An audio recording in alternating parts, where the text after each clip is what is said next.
Bismillahirrahmanirrahim. Assalamu alaikum, dear students. Nowadays, you are doing the development of cardiovascular system in the embryology, and you have already covered the development of heart with Professor Laik Hussain Siddiqui.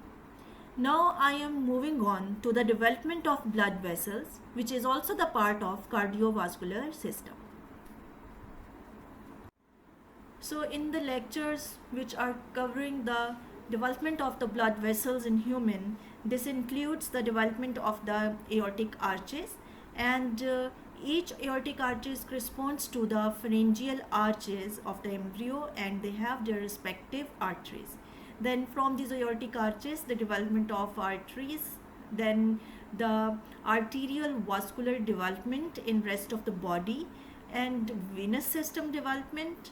It also includes the development of the lymphatics and the transition from the fetal circulation to the postnatal circulation. So I hope you are very well familiar with the picture that is showing you the initial framework of the blood vessels in the embryo. During the embryonic life, you have seen that this is the area of the development of the heart, where the heart is developing.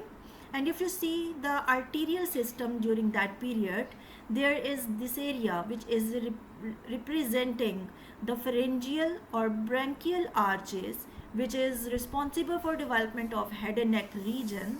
Later on you will study them. So here you have seen it is going to have their respective aortic arches corresponding to each pharyngeal arch, and then from these aortic arches the adult respective arterial system is going to develop, which we are going to discuss today in today's lecture.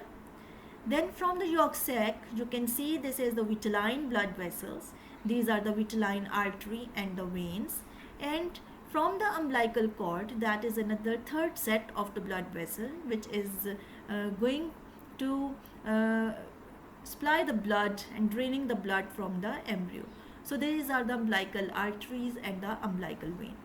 Now if you look at the venous system, there is this cardinal system, that is the anterior cardinal vein having this common cardinal, and then these posterior cardinal vein, as well as these umbilical and vitelline vessels you can see.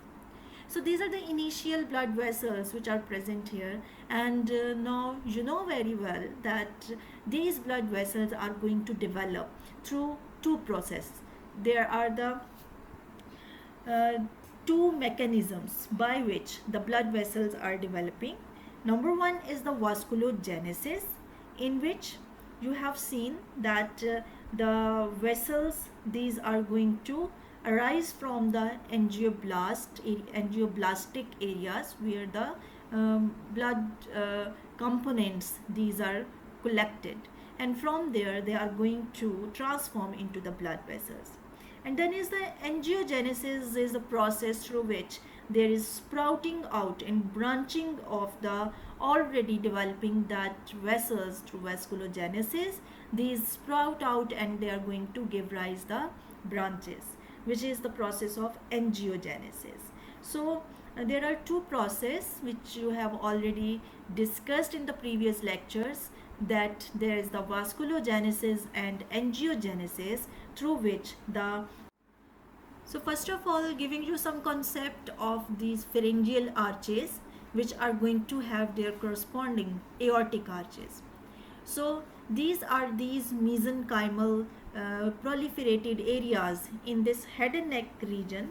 These are there is appearance of these first and second pharyngeal arches. Then later on they are increasing in number, and actually there is the 6 pairs of the pharyngeal arches between 4th and 5th week of the development.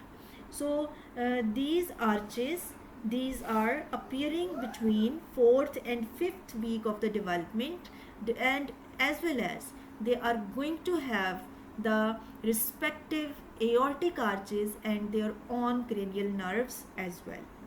So these pharyngeal arches, actually you can see here, they are very close to areas of the heart.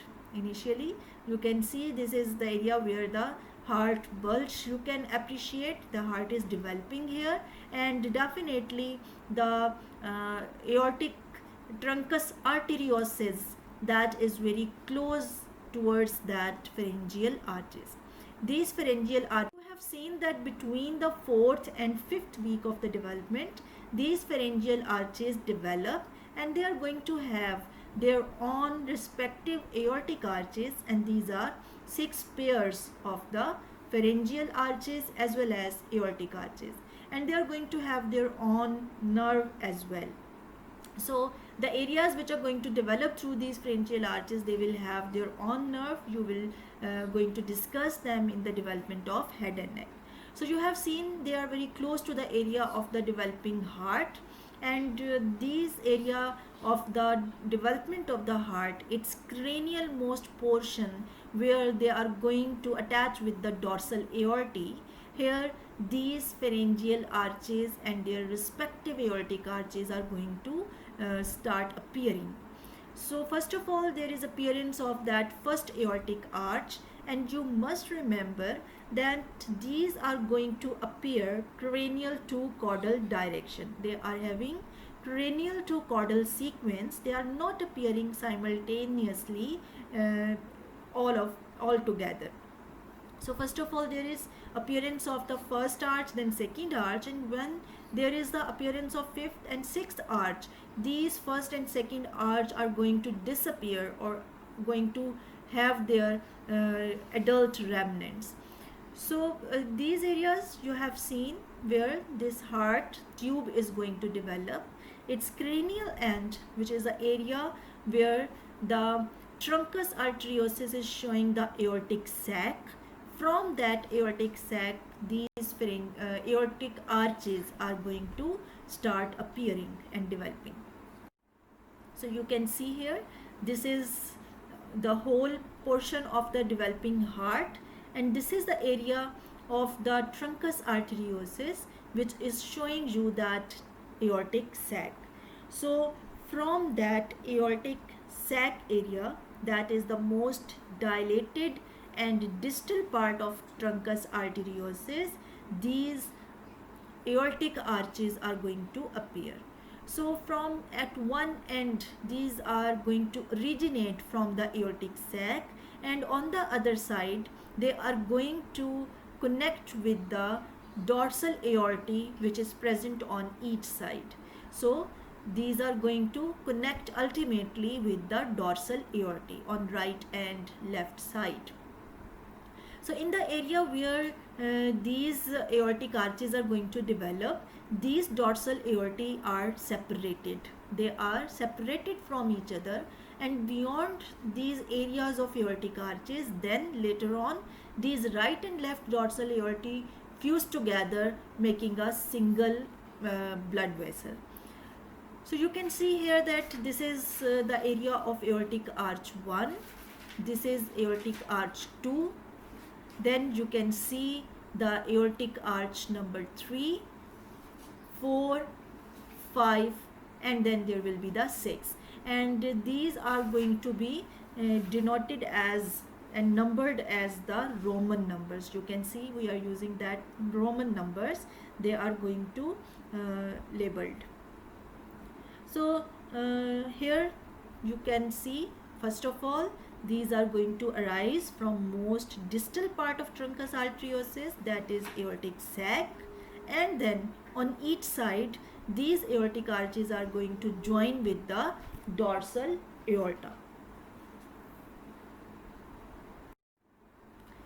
So as I am telling you that these are right and left, you can see these are the dorsal aorta, and these dorsal aorta, they are separated in the area of these aortic arches, and when they are arising from the aortic sac, these aortic arches which are corresponding to their own pharyngeal arch 1, 2, 3, 4 and 5, 6, these are 6 pairs of the aortic arches which ultimately are going to join with the dorsal aorta on each side, and then later on, beyond these aortic arches, these two aorta on each side going to unite together, giving a single aortic trunk here, which you can see.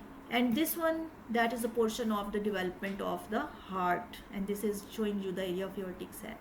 So these arches, as I have told you, they are appearing in cranial to caudal sequence, and when these more caudal arches are developing, the cranial most are either going to disappear or regress, or giving rise their respective blood vessels. Then the fifth pair of the arch, that is rudimentary at all. This is going to disappear, and that is not giving rise any structure or any adult remnant. So the fifth pair of the aortic arch, that is rudimentary, that is going to disappear completely. So you are going to have the derivatives and derived arterial components from the first, second, third, fourth and sixth arch. The fifth one is going to disappear completely. So the aortic arch number 1, which is first arch, corresponding to the first pharyngeal arch, that is going to form the maxillary artery. It's most of its part that is going to disappear on both sides. That is having its only small portion which is going to persist as the maxillary artery. So when these are going to appear at the 4th week of the development, at the day 27, the first arch that is going to disappear on both sides, and its only small portion, that is its proximal portion, that is only going to persist, and it gives rise the maxillary artery. So what is the derivatives of the aortic arches? You must remember that is very important university question, that you have to write about the derivatives of aortic arches. So the first pair of the aortic arch, that is going to disappear, and it is just only giving you the maxillary artery. So you can understand it very well from this picture, that is more elaborated picture showing you the 6 pairs of the aortic arches. And these aortic arches, these are going to join with the dorsal aorta on each side, and these dotted areas which you can see is indicating the disappeared and regress parts of the aortic arches. So here you can see that the first and second aortic arches, they are going to disappear mostly. Only the components from the first arch which is derived, that is the maxillary artery, and the second arch is giving rise the stapedial artery. Rest whole of these 2 arches, they disappear soon. And when they are going to disappear, then further there is formation and appearance of the aortic arches more caudal in direction. So when these 2 disappears, the 6th arch is going to form. So here this is showing you now this 3rd arch component. The 3rd arch, that is giving rise the common carotid artery. So here you can see these portions. These are the proximal portion of 3rd aortic arch, which is giving rise the common carotid artery on each side, and its more distal portion which are going to join with the dorsal aorta, they are giving rise to the internal carotid artery. So this arch, its distal portion is giving the first part of internal carotid, and the rest whole of the internal carotid artery is going to develop from the connection with dorsal aorta. So I hope you understand. I am going to repeat it again, that the proximal part of third aortic arch that is giving rise the common carotid artery on each side. Then its distal portion, which is now joining with the dorsal aorta as well, this is going to form internal carotid artery.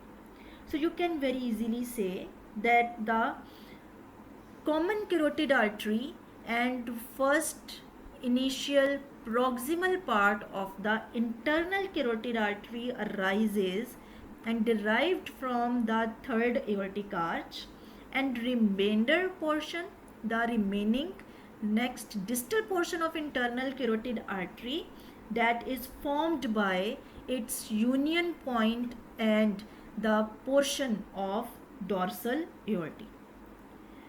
Now you have seen this external carotid artery. This external carotid artery, actually it is not derived from the third aortic arch, but this is developing as sprouting or branching from the common carotid artery.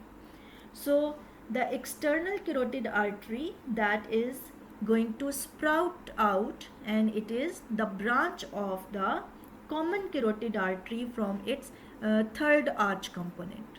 So you are going to have the common carotid arteries and the first part, or you can say the proximal part of the internal carotid artery that is derived from third aortic arch, and external carotid artery is the branch and sprout out part of the third aortic arch.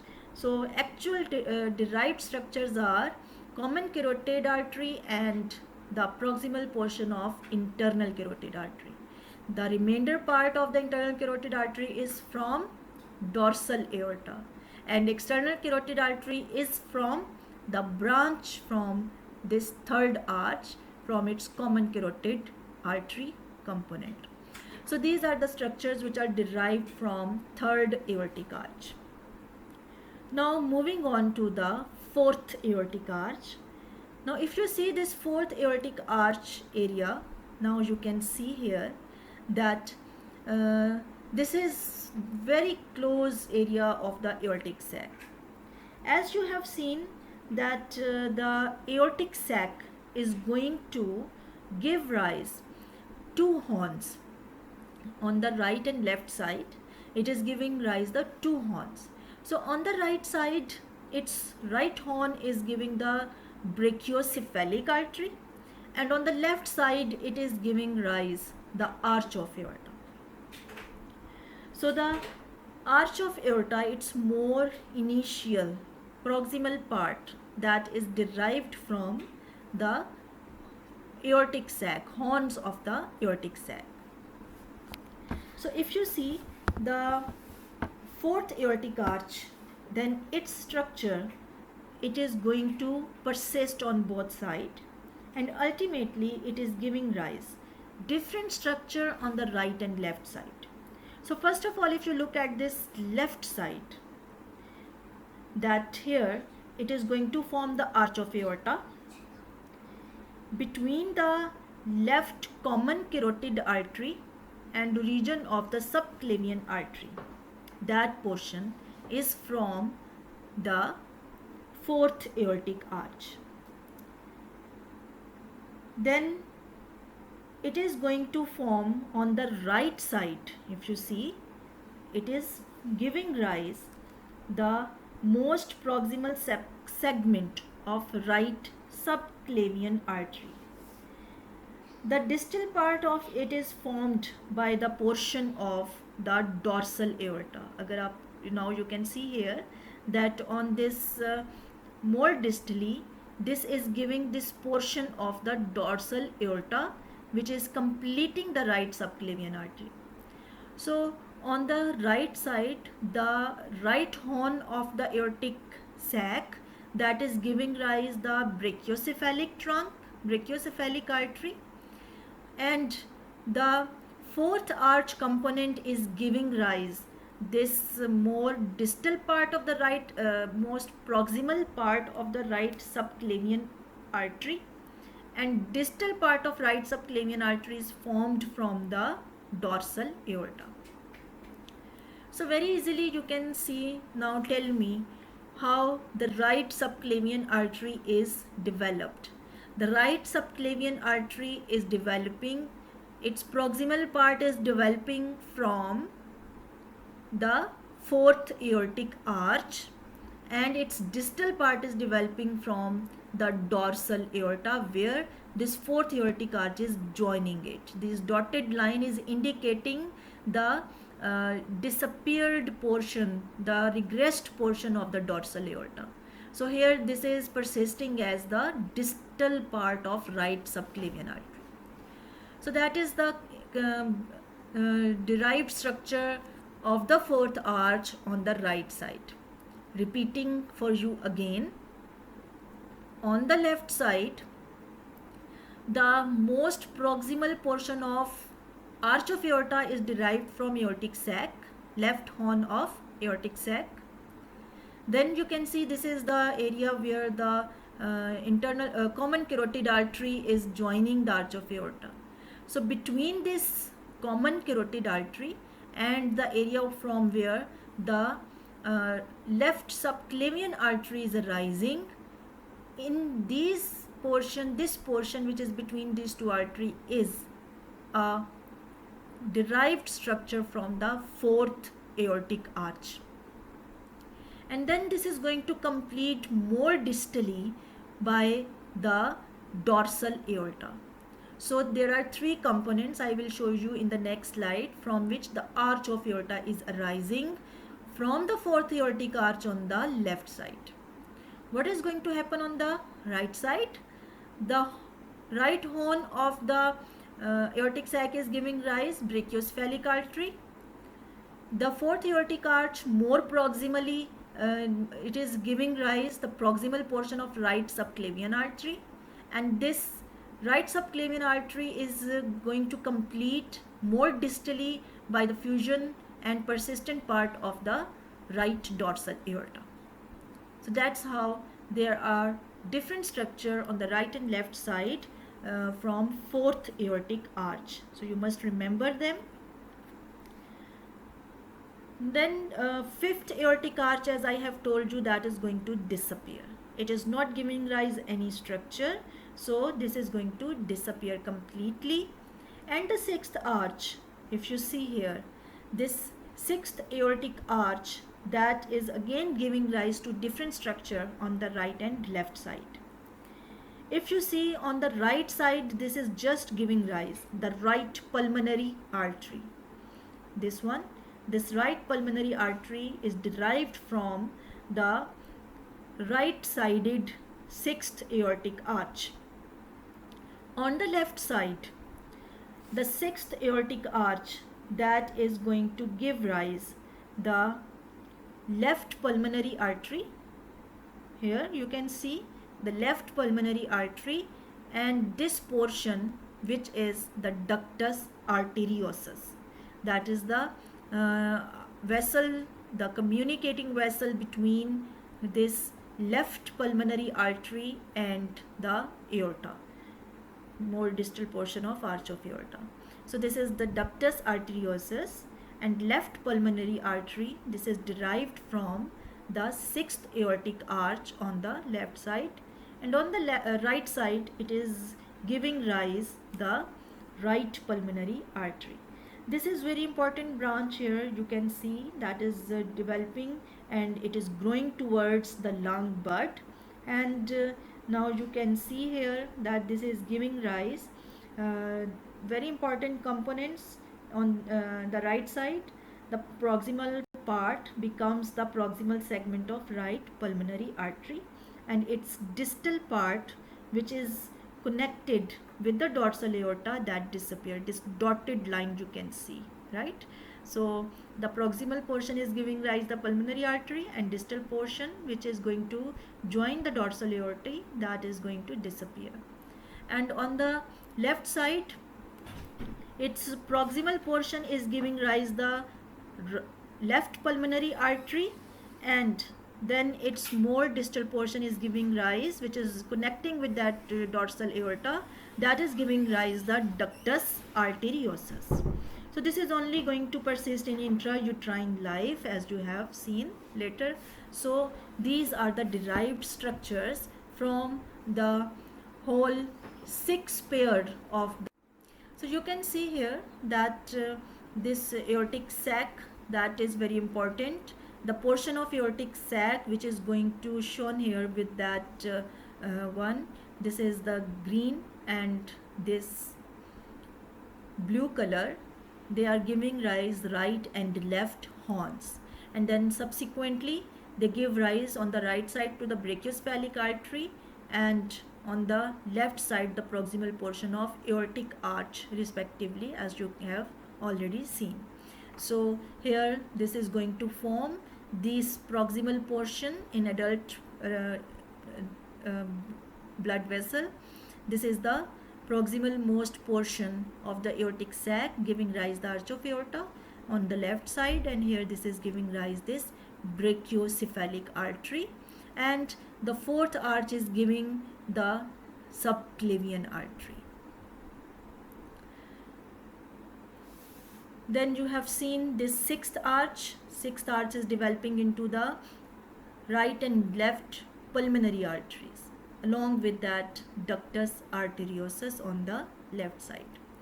So when you understand all these dotted areas which are showing you all the disappeared and regressed portion of the aortic arches as well as the dorsal aorta, then this is now the adult, this is now the ultimate development of the blood vessel from these aortic arches, in which you have seen this common carotid artery from the third aortic arch, and then there is internal carotid and as well as the external carotid, which is actually the external carotid arises as sprouting and branching from that common carotid artery. So there is a table in the Langman as well as in the KLM. So you must go through these table and remember and memorize them. This is very important university question. Many times we have seen that write about the derivatives of aortic arches. Give the derivatives of the aortic arches like that, you must remember. So this is the arch of aorta, and actually arch of aorta, as I have told you, arises by 3 components. The proximal most component that arises from the left part of the aortic sac, that is the left horn of the aortic sac. Its middle portion, which is between the common carotid and the left subclavian artery, it arises from the left fourth aortic arch, and the more distal part is from the dorsal aorta, which is between the left fourth and sixth arches. So that portion which is between fourth and sixth arches is giving rise the part, more distal part of the dorsal arch of aorta. So that's how the arch of aorta is developing from 3 sources. So here in this picture, summarizing the derivatives of the aortic arches as well as telling about the changes which are going to be produced because of the regression and disappearance of these areas of the dorsal aorta. And there is the change you can see with the course of the recurrent laryngeal nerve, which is the branch of the vagus nerve, and actually this is the nerve of the sixth pharyngeal arch. As initially I have told you that the pharyngeal arches, they are going to have their own arteries in the form of these aortic arches. Each pharyngeal arch has its own aortic arch. As you can see here that there are 6 pairs of the aortic arches corresponding to the 6 pairs of pharyngeal arches, and also they are going to have their own nerve. Each pharyngeal arch has its own nerve. So the 6th pharyngeal arch is going to have the recurrent laryngeal nerve as a nerve of this arch, and it is going to supply all the structures derived from 6th pharyngeal arch. So first of all, you can see here that there are the 6 pairs of the aortic arches which are going to unite and join the dorsal aorta on each side, and in the area of these aortic arches the dorsal aorta remains separated, and beyond that area then the right and left dorsal aorta unite together, giving rise a single arterial trunk. Now you have seen that the first and second aortic arches disappear and they are only giving rise the maxillary artery from the first arch and the stapedial artery from the second arch. The third aortic arch is giving rise the common carotid artery. This is the common carotid artery and the proximal portion of the internal carotid artery. The remainder part of the internal carotid is from the dorsal aorta, and external carotid artery sprout out and it is the branch from the common carotid artery. So actually the third arch is giving rise the common carotid artery and proximal part of internal carotid artery on each side. Then is the fourth aortic arch. This fourth arch is also giving rise different structure on right and left side. On the right side, this is giving rise the proximal part of right subclavian artery, which is going to be completed by the distal part which is derived from persistent dorsal aorta.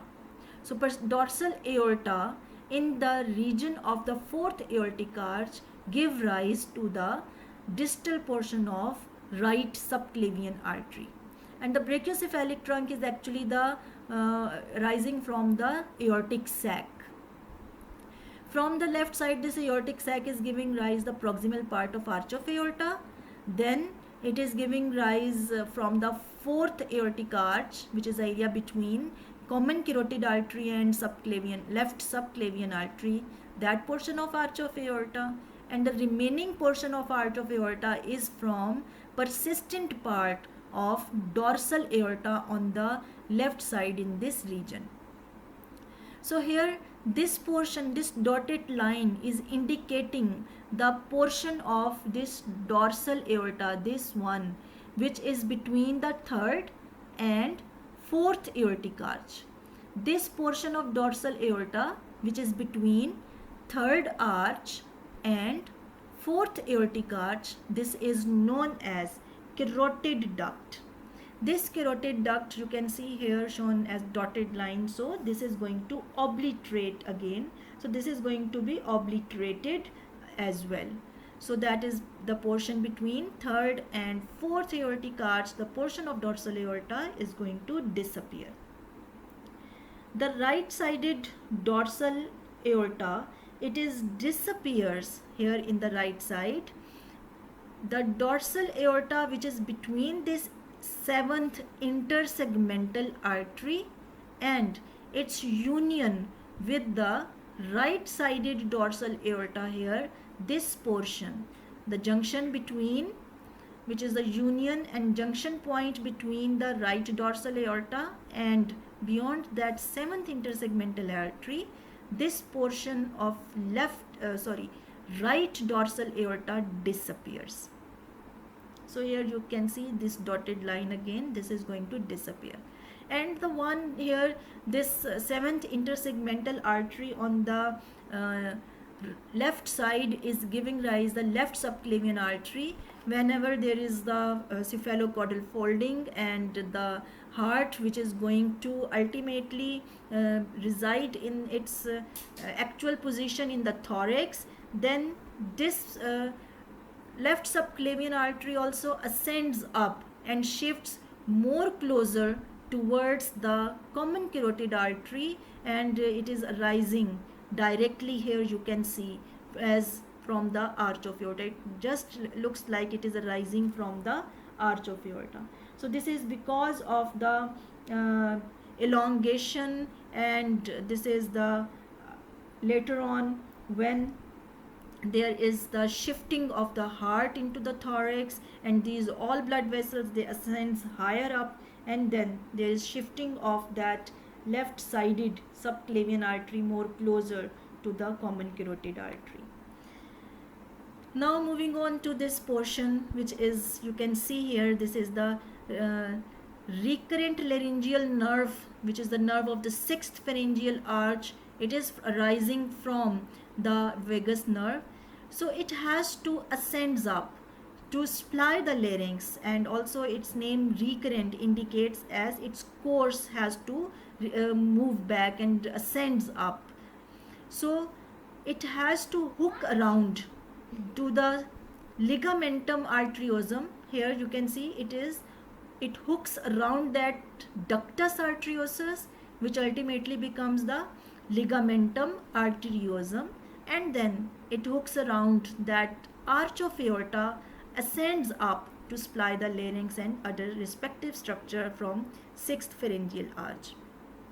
But what is going to happen on the right side? Here you can see on the right side, this all the structures, as you have seen that the proximal portion of the sixth arch is giving the right pulmonary artery, and its distal portion disappear. So this is portion is going to regress, fifth arch is regressed, and so it has to shift upward. It is going to move higher up, and then it is going to hooks around the right subclavian artery. That's why, that is the embryological reason that the recurrent laryngeal nerve has different course on the right and left side, because now you have seen that all these corresponding structure on its way are going to disappear and regress on the right side. So that's why the right recurrent laryngeal nerve winds up and hooks around the right subclavian artery and then ascends up to have its course in tracheoesophageal groove. But on the on the left side, it is going to be having this hindrance of the ligamentum arteriosum and then also this arch of aorta. So it looks that it is going to hooks round the arch of aorta on the left side, and then this left recurrent laryngeal nerve sends up in the tracheoesophageal groove. So its different course has that different embryological reason. That is very important viva question, MCQ, as well as, so you must remember that difference on the right and left side. ठीक है जी. So here you can see a compile form which is showing you the first, second, third, fourth and fifth, which is regressed, and then sixth pharyngeal arches. The question can be give the fate of the aortic arches, or it can be the give the derivatives of the aortic arches. So you must remember these are the aortic arches, and then its derived respective blood vessels, which are which you can see here in compiled form. So you are going to memorize them. It is very important.